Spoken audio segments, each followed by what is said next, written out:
오늘 성경 본문은 느헤미야 13장, 이제 마지막 장인데요.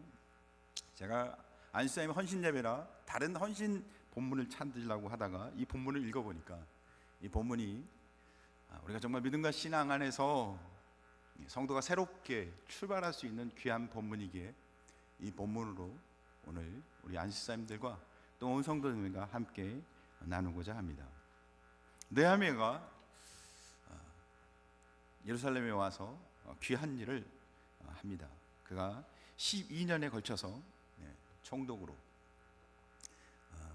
그가 바사 왕국으로부터 이 예루살렘으로 와서 자기 조국을, 예루살렘 성을 다시 재건하고 회복하는 일들을 오랫동안 합니다. 그러나 그가 계속 있지 않고 잠시 돌아갔다 돌아옵니다. 그것이 정확하게 6개월인지 1년인지 성경에 잘 기록되어 있지는 않습니다. 근데 이 느헤미야가 없는 그때에 남아있는 백성들에게 굉장히 심각한 신앙의 변질이 왔습니다.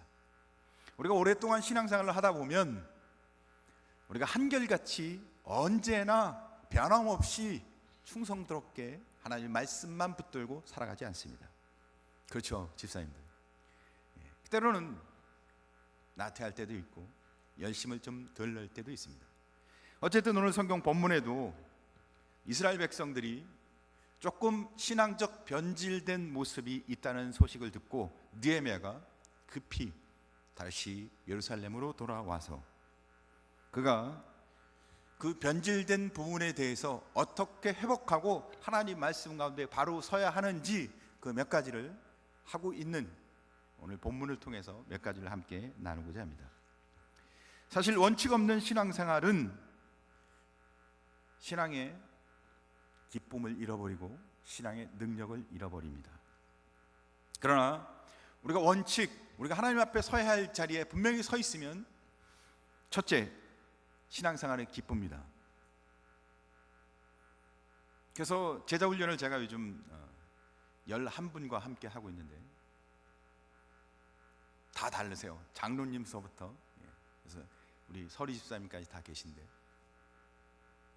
힘들 것 같지만 그 안에서 기쁨이 있다는 이야기를 하시고, 암송을 되게 힘들어 하시는데 암송을 막상 해보니까 하나님의 말씀의 은혜가 삶 속에 날마다 넘쳐나고, 숙제의 두려움 때문에 이걸 해야 할지 말아야 할지 굉장히 고민을 했는데 내가 꼭 신앙생활 하면서 매일 해야 할 일들을 숙제로 하고 있다는 사실을 깨닫게 돼서 내가 이제는 날마다 말씀과 함께하는 삶을 살게 되어서 내 삶 속에 변화가 일어났다는 이야기를 제자훈련 일기를 통해서 쓰시는 것을 제가 요즘 읽게 되고 있습니다.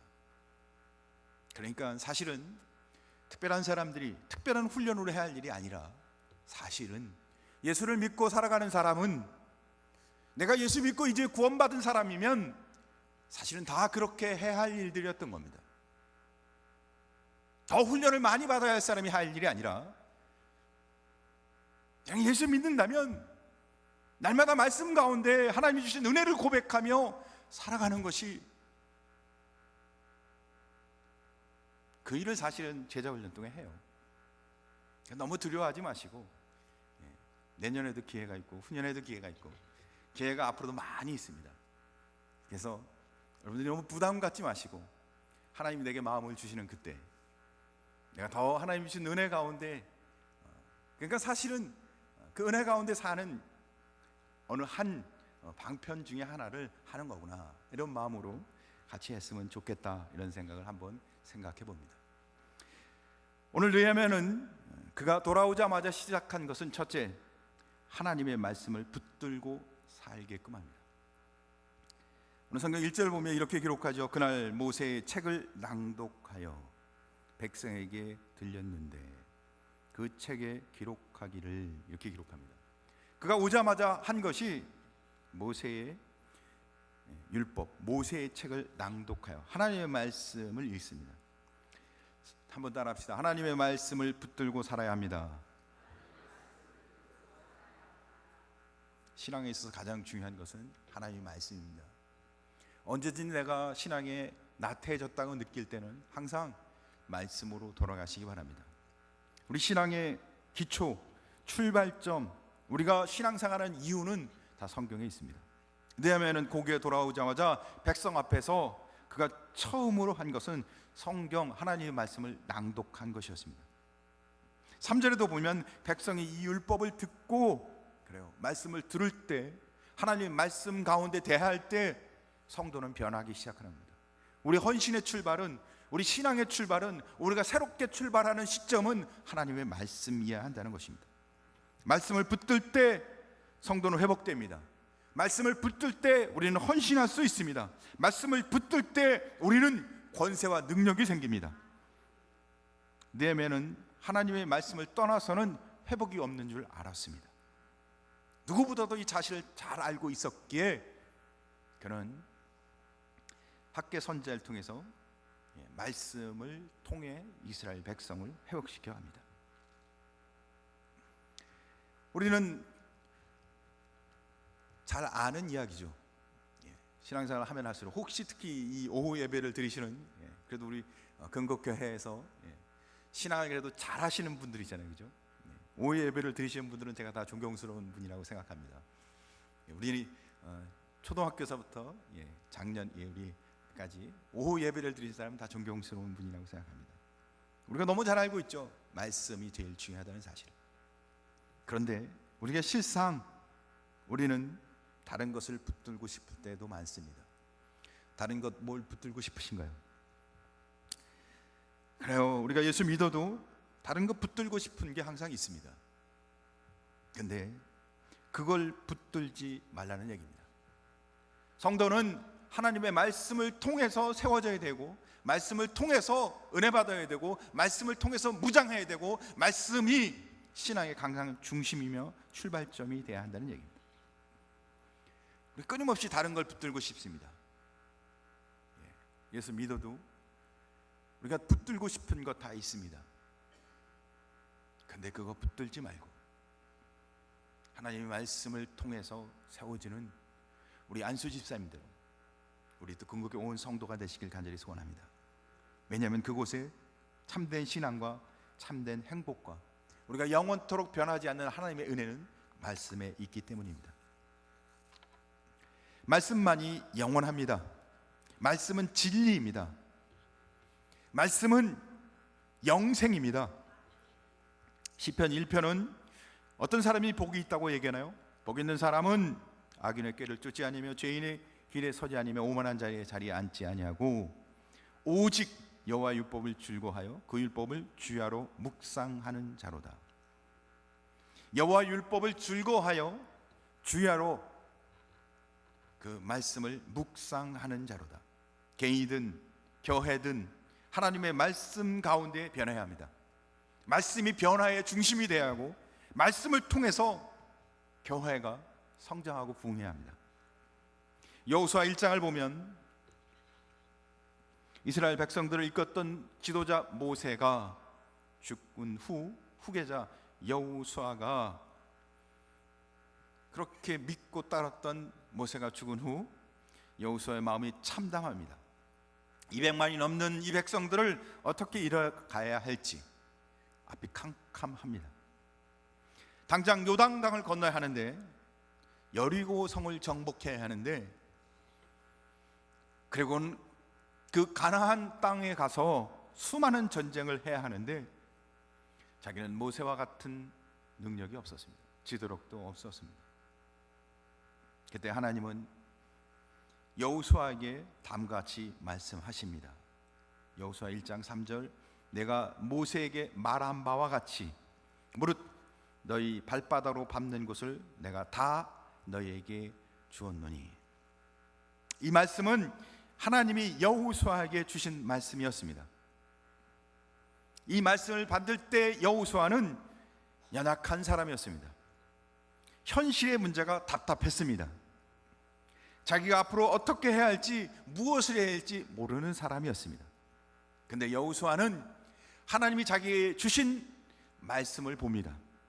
자기의 연약함, 현실, 자기가 앞으로 감당해야 할 그 무거운 짐을 보지 않고 하나님이 자기에게 말씀한 말씀을 의지합니다. 사랑하는 성도 여러분, 말씀 가운데 사는 자는 연약한 자도 하나님이 쓰실 수 있는 줄 믿으시기 바랍니다. 말씀 가운데 사는 자는 자기가 실력이 떨어져도 하나님이 그를 들어 쓰는 줄 믿으시기 바랍니다. 그러니까 자기 연약함, 그것은 말씀 가운데 살지 않기 때문에 그것이 자기의 장애가 되는 거예요. 성경은 능력 없는 사람이, 무능한 사람이, 아무것도 아닌 사람이 하나님 일을 못한다고? 아니요. 말씀에 붙들리면 그 연약함이 그에게 문제가 되지 않습니다. 그의 무능함이 문제가 되지 않습니다. 사랑하는 성도 여러분, 말씀에 사로잡히면, 말씀에 의지하면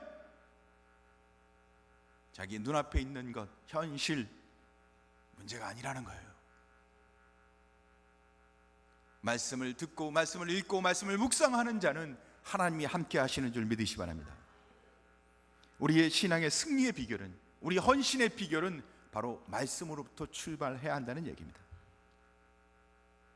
사랑하는 성도 여러분, 우리가 얼마만큼 하나님 앞에 바로 서 있는가? 나와 이 교회가, 이 가정이, 그것은 내가 얼마만큼 하나님의 말씀 가운데 철저하게 세워져 있는가?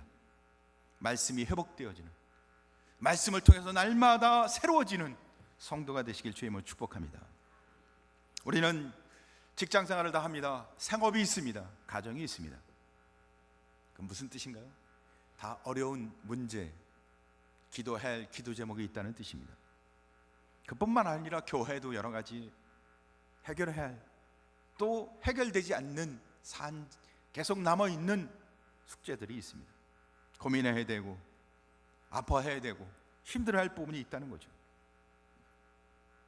그러나 우리는 먼저 그 문제를 뛰어넘어서 하나님이 우리에게 약속한 말씀을 바라보고 성도가 가야 할 길이 그 문제로 인해서 막히지 않고 약속한 하나님의 말씀을 바라보고 믿음으로 발을 딛고 나아가는 성도 되길 주님을 축복합니다.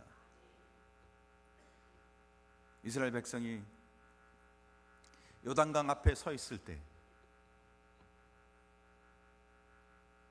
그들이 하나님의 말씀 의지하지 않고 그 자리에 서 있었다면 그들은 요단강 건널 수 없었을 거예요. 여리고 앞에 갔을 때 여리고 성을 어떻게 무너뜨리겠어요? 현실적으로 불가능하잖아요. 그러나 하나님의 말씀을 의지하여 총칼도 없고 현대식 무기도 없고 군대도 잘 훈련된 군대도 아니고, 근데 하나님 말씀을 의지하여 그들은 어떻게 해요? 하루에 한 바퀴씩. 하나님 말씀 의지하는 것이 논리적으로, 합리적으로, 이성적으로 합당하지 않는 것 같이 보이지만 성경은 하나님 말씀대로 살아간 사람들은 승리가, 세상이 알 수 없는 놀라운 승리의 비결이 담겨져 있음을 우리에게 끊임없이 말씀해주고 계십니다. 시편 119편 9절은 청년이 무엇으로 그 행실을 깨끗게 하리요? 주의 말씀을 따라 삼가할 것이니라. 하나님의 말씀을 통해 우리의 삶이 바뀌고 우리의 삶이 능력 있는 거룩한 성도로 살아가시길 주님의 이름으로 축복합니다. 두 번째는 구별된 삶을 사는 것이었습니다. 따라합시다. 구별된 삶을 삽시다. 오늘 성경 본문 13장 1절에 보면 하나님이 느헤미야가 모세의 책을 낭독하는데 그 내용이 그것이었습니다. 암몬 사람과 모압 사람은 영원히 하나님의 총회에 들어오지 못하리니. 읽은 성경 구절이 암몬 사람과 모압 사람은 영영히 하나님의 총회에 들어오지 못하리니 라고 기록되어 있습니다. 하나님의 말씀이 그렇게 기록되어 있는데 중요한 건 실제로 이스라엘 백성들 삶 속에 암몬과 모압 사람과 이미 그들이 많이 섞여 있는 세속적인 그들의 영향이 이미 영향을 받고 있는 상황인 것을 우리는 추측해서 알 수 있습니다. 그래서 2절과 3절을 계속 보면 이렇게 기록합니다. 이는 저희가 양식과 물로 이스라엘 자손을 영접치 아니하고 도리어 발람에게 뇌물을 주어 저주하게 하였음이라. 그러나 우리 하나님이 그 저주를 돌이켜 복이 되게 하셨다 하였는지라. 백성이 이 율법을 듣고 곧 섞인 무리를 이스라엘 가운데서 몰수히 분리케 하였느니라. 이스라엘 백성이 잘못된 길, 이야기를 듣고 있는 겁니다. 너희가 지금 잘못한 것이 무엇인지. 모압과 암몬 자손은 사실 이스라엘 백성이 출애굽해서 광야에서 있을 때 발락 왕이 발람 선지자를 통해서 이스라엘 백성을 저주하게 합니다. 근데 하나님이 개입하셔서 발람 선지자가 저주하지 못하고 도리어 축복하도록 하십니다. 그래서 그것이 실패하죠. 발락이 발람 선지자를 통해서 이스라엘 백성을 저주케 하려고 했는데 그 작전이 실패합니다. 그래서 훗날 그들이 다시 머리를 써서 모압과 암몬 자손의 이쁜 여자들만 뽑아서 그래서 음매행을 하게 합니다. 그래서 그들이 이스라엘 남자들이 간음케 하고 혼음케 해서 죄를 짓게 만들죠. 첫째 작전에서는 실패했지만 두 번째 작전에서는 성공을 합니다. 모압과 암몬 자손은 이스라엘 백성이 죄를 짓게끔 하는, 그래서 하나님과 멀어지게 하는, 하나님 백성답게 살지 못하도록 하는 죄악적 요소를 갖고 있는 민족이었어요. 이방 민족. 그의 역사가 이미 모압과 암몬을 통해서 이스라엘 백성이 경험한 민족이었습니다. 그런데 지금 또 다시 내매가 없는 그 사이에 모압과 암몬 자손과 함께 이스라엘 백성들이 결혼을 하고 그들 사이에서 태어난 아이들이 태어나고, 그런데 이스라엘 말을 못해요. 그러니까 히브리어를 하지 못하는 거예요. 그러니까 말을 못하니까 성경도 배우지 않고 말씀과도 전혀 관계없는, 그래서 그 어머니가 이방 여자니까 이방의 영향을 받고 하나님은 전혀 모르는 아이로 키워지게 되는 거예요. 이스라엘 백성은 하나님의 말씀에 따라 살아갈 언약 공동체였습니다. 그런데 앞으로 그들과 함께 계속 이렇게 혼합된 삶을 살게 되면 언약 공동체로 세워줄 수가 없었던 것입니다. 사랑하는 성도 여러분, 우리는 거룩한 하나님의 백성인 것을 믿고 세상과 구별된 삶을 살아가시길 주님을 축복합니다. 그러나 우리 현실은 점점 가면 갈수록 구별이 되지 않습니다. 우리가 예배를 드리는 시간 외에는 우리 일상 삶은 점점 우리는 세상과 구별되지 않습니다. 내가 생각하는 것, 내가 의식하는 것, 내가 보는 것, 내가 먹는 것, 내 생각, 가치, 내가 보는 앞으로의 비전, 꿈. 그래서 요즘 저희 가정의 자녀들도 보면 신앙에 분명한 비전과 꿈이 있는 게 아니라 그냥 그저 세상 안에서 편안하게 어려움 없이 살고 싶은 꿈을 꾸며 살아갑니다. 예수 믿는 하나님의 자녀로서 내가 어떻게 살아야 할지 분명한 꿈이 있는 게 아니라 어떻게 하면 이 세상을 살아가는데 크게 어려움 당하지 않고 좋은 직장, 좋은 배우자 만나서 편안하게 세상 사람과 별반 다름없는,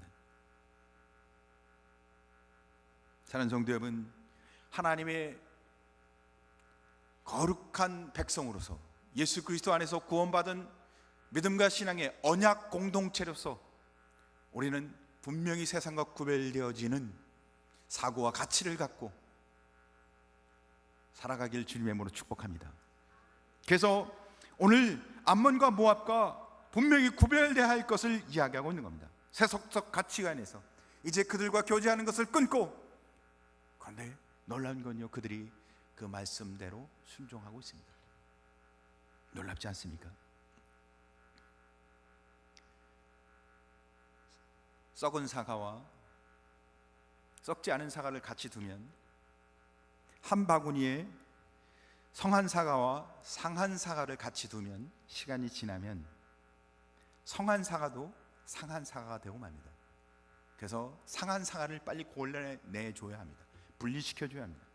그래야 성한 사과를 더 오랫동안 보관할 수 있습니다. 우리가 너무 잘 알고 있는 상식이죠.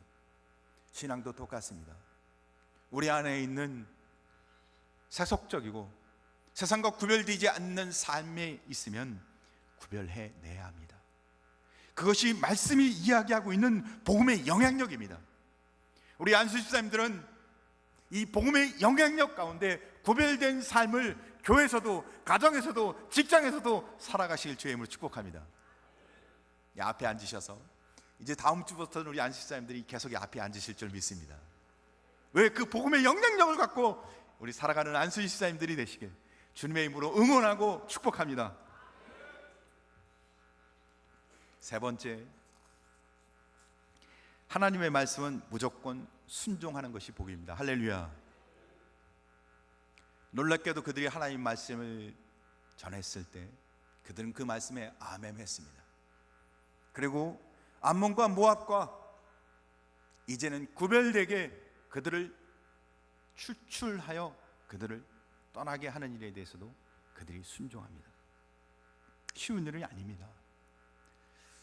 우리가 말씀을 듣고 아멘해서 순종하는 것도 사실은 쉬운 일이 아닙니다. 어떠세요?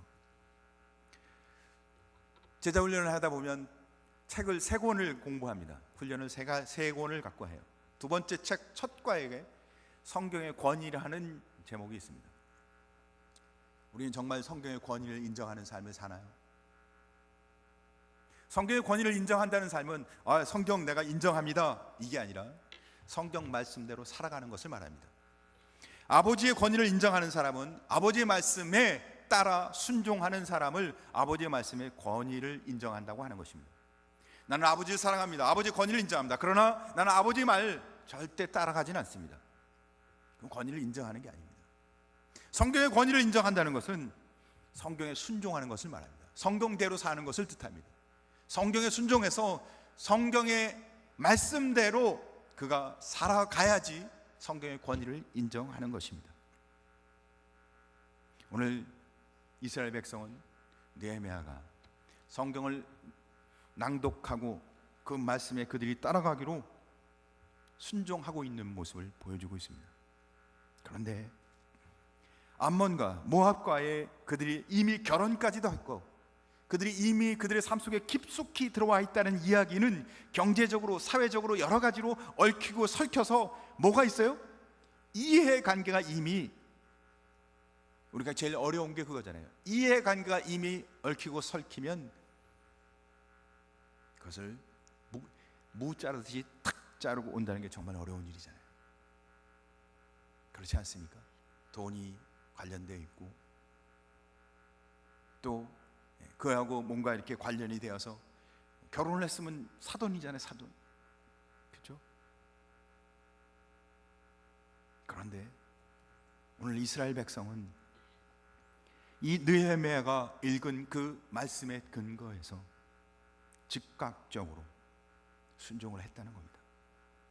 사랑하는 성도 여러분, 그들은 즉각적으로 순종했다는 것은 여러 가지 변명, 항변, 타당성에 대한 검토, 그것을 연구해보고 앞으로 연구 유엔을 두어서 거기에 대한 충분한 시간을 갖고 우리가 어떻게 해야 될지 검토하고 판단하고 이거를 요구하지 않았다는 겁니다. 왜죠? 하나님의 말씀에 대한 그들의 반응이었다는 거죠. 신앙은 하나님의 말씀을 최우선 두어야 되고 그 말씀에 대해서 즉각적으로 반응하는 것이 성도의 삶입니다.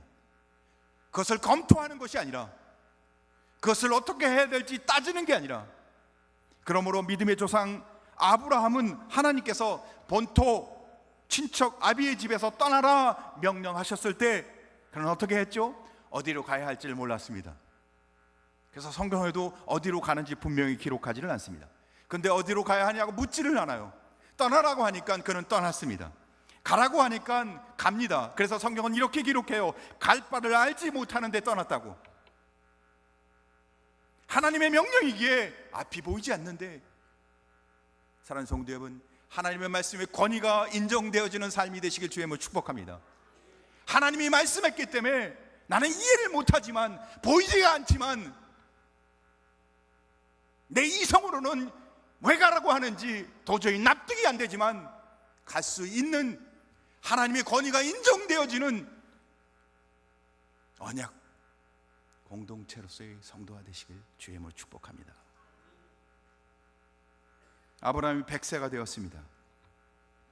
아니, 그 전에 내가 이제 앞으로 백사가 되면 내 태문이 닫혀 있지만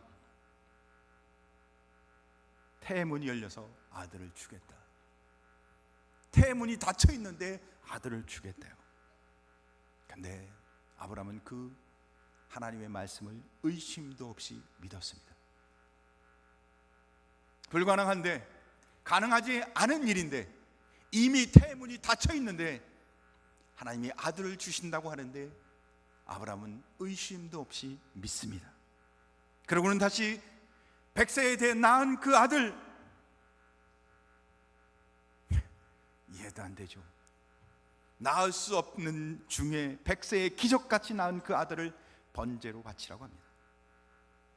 그는 아무런 항변도 없이 그 말씀을 들은 그 다음 날 이른 새벽에 시간을 지체하지도 않고 그 아들과 함께 제단으로 가서 그 아들을 바치고자, 그 아들을 제단 위에 묶어 얹어놓고 칼을 들어 그 아들을 찌르고자 합니다. 그대로 실천했다는 겁니다. 사랑하는 성도 여러분, 하나님의 말씀에 권위를 두는 성도는 하나님이 그와 함께하는 줄 믿으시기 바랍니다. 그것이 성도의 삶, 믿음과 신앙으로 살아가는 삶의 무게입니다. 그것을 받아들이는 자는 하나님이 그와 함께 하시고 그를 복되게 하시고 그의 삶 가운데 영원토록 영원한 복이 무엇인지를 항시 날마다 채워주실 줄 믿으시길 주의 이름으로 축복합니다. 수긍이 되질 않죠. 근데 잘 받아들이질 않습니다. 우리는 하나님의 백성인데도 불구하고 성경에 나와 있는 이스라엘 백성도 그 말씀이 항상 수긍, 잘 이해가 되지 않아서 하나님 말씀을 불순종하고 자기의 뜻, 자기 힘, 자기 방법, 세상에 있는 여러 가지들을 찾아다닙니다. 진정 하나님의 백성은 하나님의 뜻, 하나님의 방법 안에서 은혜를 누리는 사람입니다. 아브라함이 그렇게 하나님의 명령에 뒤를 고려하지 않고 하나님 말씀을 믿어 그 믿음대로 살아가는 것처럼 우리 금곡교회 헌신 예배를 드리는 우리 안수 집사님들과 얼마나 복돼요, 그죠? 우리 안수 집사님들이 이 말씀대로 살면 큰 은혜가 임할 것이니까 오늘 또 예배 드리는 우리 온 성도님들이 주시는 말씀처럼 아브라함이 그 말씀에 그렇게 살아간 것처럼 우리도 그 말씀의 권위를 인정하여 하나님의 권위가 인정되어서 말씀대로 살아감으로 인해 복된 성도가 되시길, 하나님의 은혜 가운데 행복한 성도가 되시길 주님의 이름으로 축복합니다. 기도하겠습니다.